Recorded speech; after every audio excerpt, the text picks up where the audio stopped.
Question number 16 देखना। ए limited B limited के समस्त अंश ऑल शेयर परचेज करे ना 1,05,000 रुपए में, ठीक है। फिर ए लिमिटेड का बैलेंस शीट दिया हुआ है, उसके बाद बी लिमिटेड बैलेंस शीट दिया हुआ है। बी लिमिटेड के पास 4,500 शेयर है 45,000 रुपए में, ठीक है। तो सबसे पहले हम लिख देते हैं होल्डिंग कंपनी सब्सिडी कंपनी का नाम। क्वेश्चन नंबर 16(1) होल्डिंग कंपनी का नाम होल्डिंग कंपनी ए लिमिटेड, इसकी सब्सिडरी कंपनी पी लिमिटेड, ठीक है। पॉइंट नंबर 2, यहाँ परसेंटेज ऑफ शेयर दिया हुआ है, ऑल शेयर परचेज किया ना, ठीक है। Percentage of share acquired of B limited, B limited कितने शेयर एक्वायर्ड किया है 100%, ऑल शेयर परचेज किया है। ऑल शेयर मतलब 100% परचेज किया। चलो इसके बाद हमारा दिन मैं बता रहा हूँ, कंपनी में पैसे लगाए हैं 1 अप्रैल 2013, अब बैलेंस शीट दिया 31 मार्च 2014, है ना, 14, पूरा 1 साल का गैप है। तो मतलब जो भी प्रॉफिट हमारा जो बैलेंस शीट बना रहा था पूरा 1 साल के बेस पे बना रहता है, ठीक है। तो जो भी प्रॉफिट हमको दिया होगा, जिसमें डेट नहीं दिया होगा, वो पूरा पोस्ट होगा, क्योंकि इस यहाँ पे हम लोग खरीदे इसके बाद का प्रॉफिट दिया हुआ है, ठीक है। तो जो भी प्रॉफिट होगा, अगर 1/4/2013 लिखा है मतलब वो प्री है, और उसके बाद का पूरा क्या कहलाएगा पोस्ट, ठीक है। एक क्वेश्चन था जिसमें 1/4/2013 का हम लोग प्री लिए थे, और जो साल भर जो कमाए थे उसका 6 महीना प्री 6 महीना पोस्ट लिए थे, क्योंकि वो 1 अक्टूबर को खरीदे थे। यहाँ 1 अप्रैल में पैसा लगाया, 1 अप्रैल 2013 को, साल की शुरुआत में, पूरा 1 साल का गैप है यहाँ पे। तो इसके बाद जो भी कमाया पूरा क्या कहलाएगा वो पोस्ट प्रॉफिट। 1/4/2013 अगर स्पेशली डेट डला हुआ है, ठीक है, अगर ये डेट होगा क्वेश्चन में तो प्री आएगा, बाकी का पूरा पैसा क्या आएगा पोस्ट में आएगा, ठीक है। तो बी लिमिटेड का प्रॉफिट देख लो, जनरल रिजर्व दिया है 1/4/2013 दिया है, प्रॉफिट में डेट नहीं दिया है, ठीक है। तो पॉइंट नंबर 3, हमारा जो प्रॉफिट है टोटल प्रॉफिट, ठीक है, वो पूरा, फिर डेट नहीं दिया तो पूरा पोस्ट प्रॉफिट है वो, ठीक है। Post profit of B limited, पूरा प्रॉफिट 36,000 रुपये पूरा क्या है पोस्ट है। समझ में आया क्यों? क्योंकि वो पूरे साल भर का मतलब वो हम लोग तो साल की शुरुआत में पैसा लगाते थे। साल की शुरुआत में जिस दिन मैंने कंपनी में पैसे लगाए हैं, ध्यान सुनना, जिस दिन मैंने कंपनी में पैसे लगाए हैं उसके बाद का प्रॉफिट है, इसीलिए पोस्ट प्रॉफिट। लेकिन जनरल रिजर्व में डेट डला हुआ है 1/4/2013, तो क्या कहलाएगा वो पूरा pre general reserve of B limited 2,000 रुपए, ठीक है। बस अब इसकी बेस पर सॉल्व करते हैं फिर।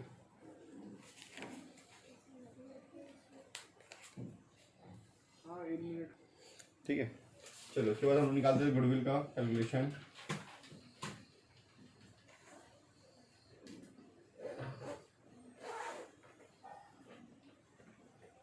ठीक है, कितने में खरीद रहे हैं हम लोग 1,05,000 रुपये में ऑल शेयर परचेज करें ना, सभी शेयर हम लोग 1,05,000 रुपये में परचेज करें, ठीक है। उसको लिखते हैं calculation of goodwill, calculation of goodwill, और माइनस में आएगा तो कैपिटल रिजर्व, ठीक। सबसे पहले cost of share acquired, cost of share acquired of B limited, कितने खरीदे 1,05,000 में खरीदे, 1,05,000 रुपये में खरीदे हैं, ठीक है। Less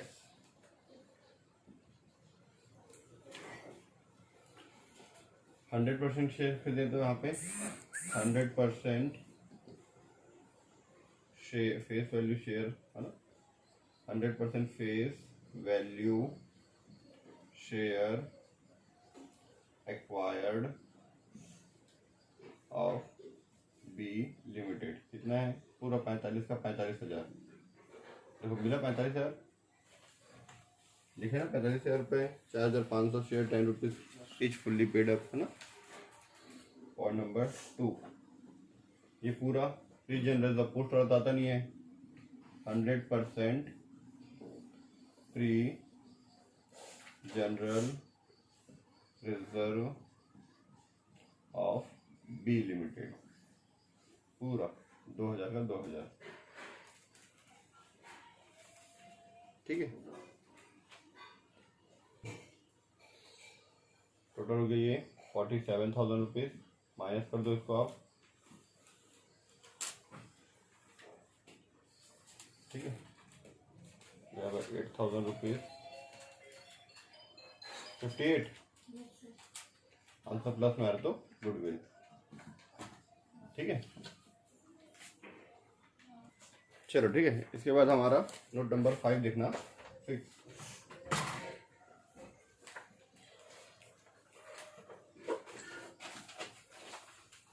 calculation of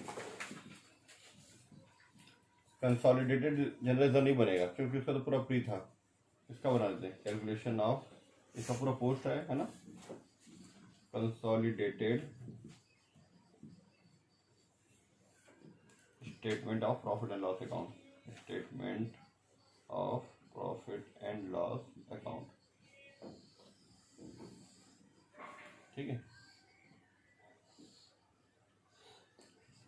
total profit of A limited कितना दिया है, total profit of A limited plus 100% post profit of B limited कितना है 90,000। इस क्वेश्चन में माइनॉरिटी इंटरेस्ट नहीं आएगा क्योंकि 100% है, इसीलिए 100% है तो बचा ही नहीं ना माइनॉरिटी इंटरेस्ट के लिए, ठीक है। कितना है उसका 35,000। बी लिमिटेड प्रॉफिट कितना है 36,000 रुपये, ठीक है। 36,000 रुपये हो गया ये। देखना नीचे नोट्स में आप लोग क्या लिखा है, देखना, ठीक है, ध्यान से देखना। नोट्स में जो लिखा हुआ है, नोट्स में लिखा हुआ है कि ए लिमिटेड की व्यापारिक देयताओं में, ठीक है, ट्रेड पेबल में बी लिमिटेड से पैसे जो है 5,000 रुपये सम्मिलित है। तो ए लिमिटेड की ए लिमिटेड जो ट्रेड पेबल है, ए लिमिटेड क्या बोल रहा है कि मुझे बी लिमिटेड को पैसा देना है, ठीक है, और बी लिमिटेड क्या बोल रहा है मुझे 5,000 रुपये ए लिमिटेड से लेना है, तो आपस में एक दूसरे से एडजस्ट हो जाता है, ठीक है। फिर इसमें एक नया पॉइंट है जिस पर बी लिमिटेड ने 1,000 रुपये लाभ कमाया था, ए लिमिटेड के स्टॉक में बी लिमिटेड से क्रय की गई 3,000 की जो सामान है उसमें 25% उक्त खरीद सम्मिलित है, ठीक है। कहानी क्या है ना, मैं आपको बताता हूँ, थोड़ा सा इधर देखना। ये ए लिमिटेड है और ये बी लिमिटेड है। ए लिमिटेड जो है सिर्फ परचेज किया था 5,000 का सामान, 5,000 सामान क्या किया था, ये परचेज किया था, तो इसके ये ट्रेड पेबल का आएगा, पेमेंट करेगा ये ट्रेड रिसीवेबल, ठीक है। 5,000 का सामान खरीदा था जिसमें क्या किया था, ये 1,000 रुपये प्रॉफिट कमाया था, मतलब 4,000 के सामान को कितने में बेचा था, ये 5,000 में बेचा था, ठीक है। 5,000 रुपये बेचा है, 4,000 की लागत है, कॉस्ट है, 1,000 रुपये प्रॉफिट है। अब अपनी कंपनी से कोई प्रॉफिट कमाता है क्या, अपने कोई रिलेटिव, अपने कोई भाई से, है ना, अपने मम्मी पापा से, कोई भाई बहन से कोई प्रॉफिट कमाता है क्या, जितने में खरीदते उतने में बेचते हैं। तो पहले नहीं थे लोग भाई बहन, पर अब लोग भाई बहन है, ठीक है। अब जो भी है इनके बीच में प्यार मोहब्बत बहुत गहरा है, तो 1,000 रुपये प्रॉफिट इससे क्या करना, वापस करना पड़ेगा, ठीक है। लेकिन ये क्या किया, 5,000 के सामान में 2,000 का बेच दिया, अभी कितना इसके पास 3,000, 5,000 में कितना प्रॉफिट था 1,000, तो 3,000 में कितना प्रॉफिट है वो निकालना है, ठीक है। तो बी लिमिटेड कमाया प्रॉफिट, बी लिमिटेड 36,000 का प्रॉफिट में ए लिमिटेड से कमाया वाला प्रॉफिट भी है, ठीक है। तो उसमें लेस करेंगे, उसको हम क्या कहते थे, इंटर कंपनी प्रॉफिट, है ना, इंटर कंपनी प्रॉफिट, ठीक है। 1,000 का प्रॉफिट है, तो देखो ना कितने का प्रॉफिट है 1,000, ये कितने पे बेच के कमाए थे 5,000 पे, ठीक है। पर 2,000 का तो बिक चुका है, बचा कितना है 3,000, तो 3,000 पे कितना निकलेगा 600 रुपये। अभी बी लिमिटेड के पास जो 3,000 का जो सामान है, इधर देखना इधर, अगर ए लिमिटेड के पास 5,000 का सामान होता तो उसमें 1,000 वाला प्रॉफिट जुड़ा हुआ है, तो 1,000 माइनस करता मैं। लेकिन ए लिमिटेड के पास कितना सामान बचा हुआ है?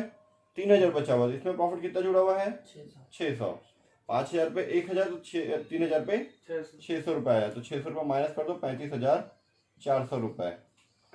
ठीक है, इधर देखना, ए लिमिटेड के पास मान चलो हमारे पास 3,000 का सामान रखा हुआ है, इसमें कितना प्रॉफिट कमाया है? 600 रुपये कमाया है। अगर हमारे पास 5,000 होता तो वो 1,000 रुपये कमाया था। 3,000 का सामान हमारे पास अभी रखा हुआ है स्टॉक में, हमारे पास 3,000 का सामान स्टॉक में रखा हुआ है, उस पर इसका प्रॉफिट कितना है? 600 रुपये। इससे 600 रुपये माइनस करेगा। ठीक है कि भाई अब भाई हो गए तो अब उतना प्रॉफिट नहीं है, तो ये अपने प्रॉफिट से माइनस करेगा। ठीक है, तो देखो बी लिमिटेड अपने प्रॉफिट से माइनस कर दिया, तो ए लिमिटेड अपने स्टॉक से माइनस करेगा। उसकी स्टॉक की वैल्यू कितनी हो जाएगी? 2,400।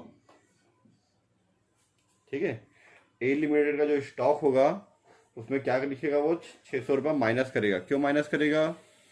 क्योंकि बी लिमिटेड बोल रहा है कि भाई मैं तेरे से प्रॉफिट नहीं कमाऊंगा, पहले कमाया था, चल मैं उसको वापस करता हूँ। तो 600 रुपये अपना प्रॉफिट कम किया, ए लिमिटेड अपने स्टॉक से कम करेगा, दोनों एक दूसरे से कम करेंगे। ठीक है, तभी तो हमारा बैलेंस शीट बराबर आएगा, क्योंकि 600 रुपये का जो प्रॉफिट है वो बी लिमिटेड अपने प्रॉफिट में ऊपर लाइबिलिटी साइड लिखता है, और ए जो स्टॉक में 600 रुपये है, तो लाइबिलिटी में भी 600 कम हो जाएगा, स्टॉक में भी हमारा एसेट साइड भी 600 रुपये हमारा कम हो जाएगा। ठीक है, ये कहानी के हिसाब से हम लोग फिर आगे बनाते हैं, ध्यान रखेंगे उसको स्टॉक में। ठीक है, चलो ऐड कर दो, क्या आ जाएगा? 125 है ना, 125,400। ठीक है, कंप्लीट हो गया। इसके बाद बना लो बैलेंस शीट। ठीक है, बैलेंस शीट बनाने से पहले मैं इधर क्या बनाऊंगा? नोट्स टू अकाउंट बना लेता हूँ। ठीक है, तो थोड़ा एकदम फास्ट मूवमेंट बनाए, notes to account, notes to account.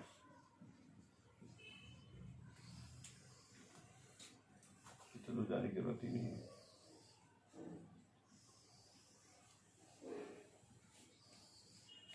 ठीक है, सबसे पहला पॉइंट क्या आता है हमारा? तो फॉलो बना दें notes to account. Point number 1, share capital. Share capital, B limited का शेयर कैपिटल तो पूरा आ गया था, यहाँ पे पूरा 45 से 45। ए लिमिटेड कितना है? 3 लाख रुपए है। ठीक है, 3,000 share of ₹100 etch fully paid up लिखा हुआ है, 100 etch fully paid up,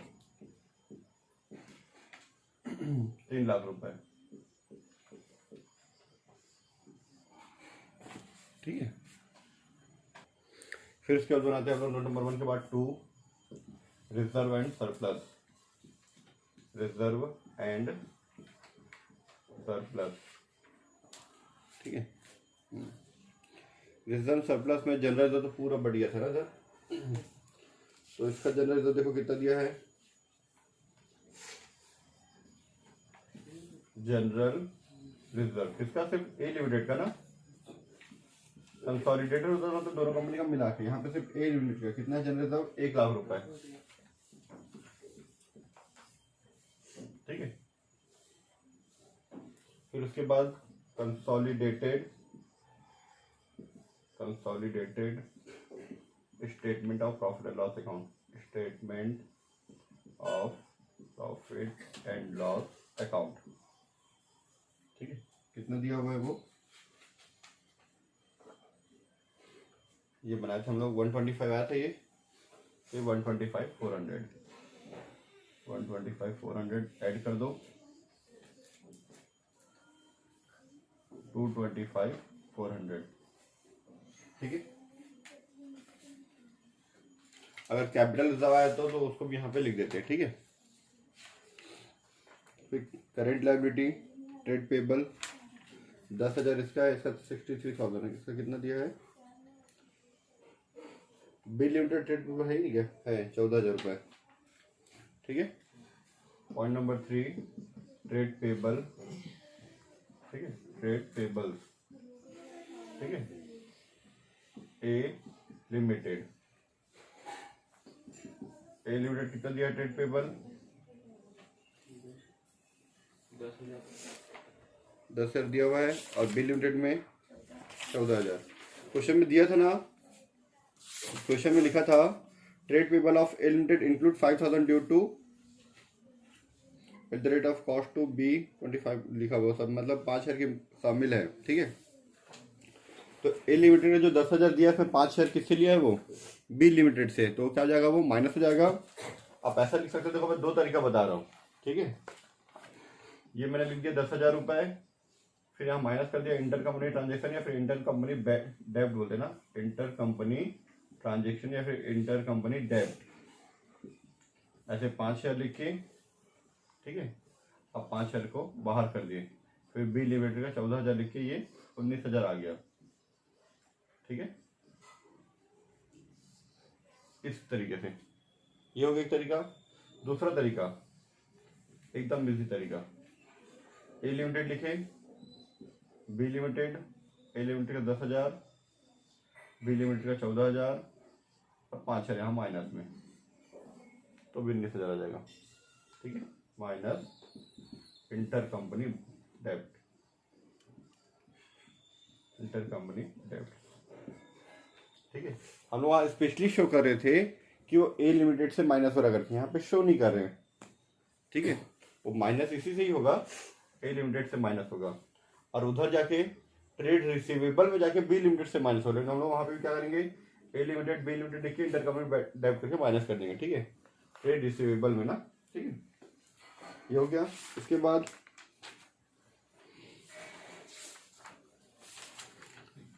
trade payable खत्म हो गया। ठीक है, चलो अब एसेट साइड का देख लेते हैं। एसेट साइड में टेंजिबल एसेट में फ्री होल्ड प्रीमाइसेस और मशीनरी है, इसके में भी वही है, बी लिमिटेड में, दोनों में सेम है। कभी कभी ऐसा होता है कि ए लिमिटेड का एसेट अलग होता है, बी लिमिटेड का एसेट अलग होता था, अलग अलग लिखना। ठीक है, तो दोनों का सेम है। Tangible assets, tangible assets, tangible assets में 2 चीजें हैं, फ्री होल्ड प्रॉपर्टी, ये फ्री होल्ड प्रीमाइसेस।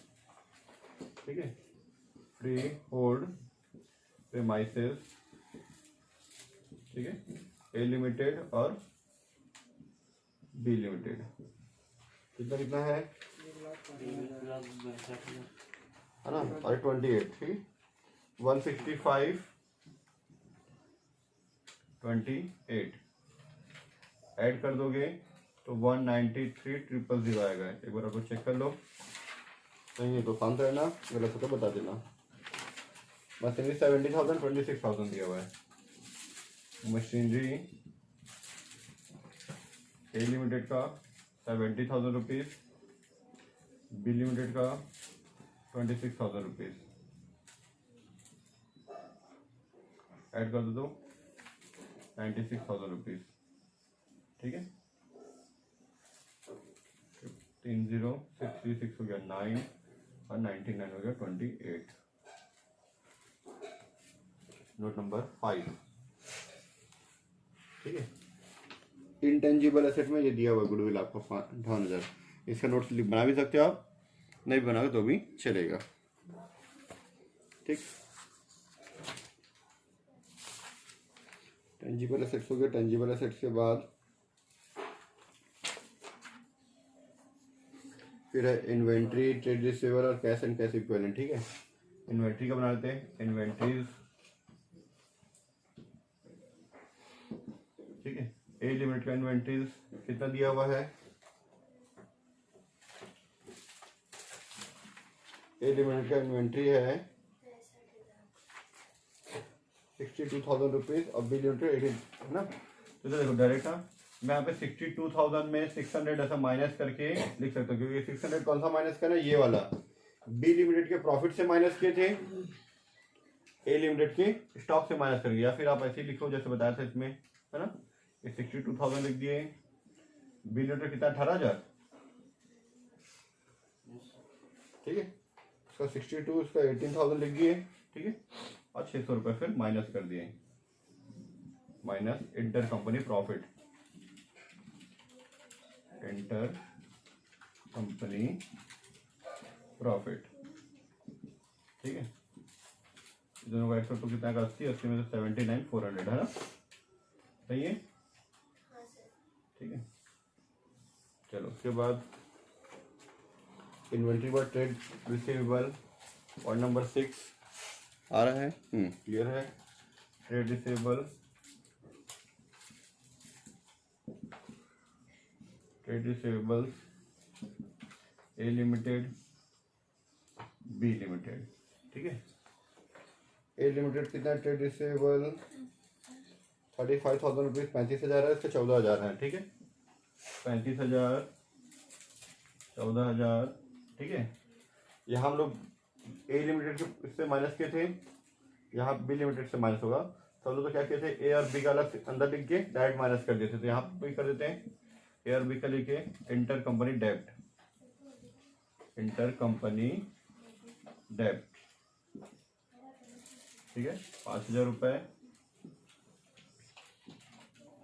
कितना जाएगा ये 44,000। फिर लास्ट में कैश एंड कैश इक्विवेलेंट 63 और 11, कैश एंड कैश इक्विवेलेंट का लिखना 63, 11, 74,000 रुपीज, ठीक है। कैश एंड कैश इक्विवेलेंट का, ठीक है, कंप्लीट। देख सकते हो आप लिख रहे note number 7, cash and cash equivalent A limited और बी लिमिटेड, ठीक है। ये लगभग हमारे सारे नोट्स कंप्लीट हो गए। अब हमको बैलेंस शीट बनाना है, ठीक है। बैलेंस शीट मैं आपको होमवर्क में दे रहा हूँ।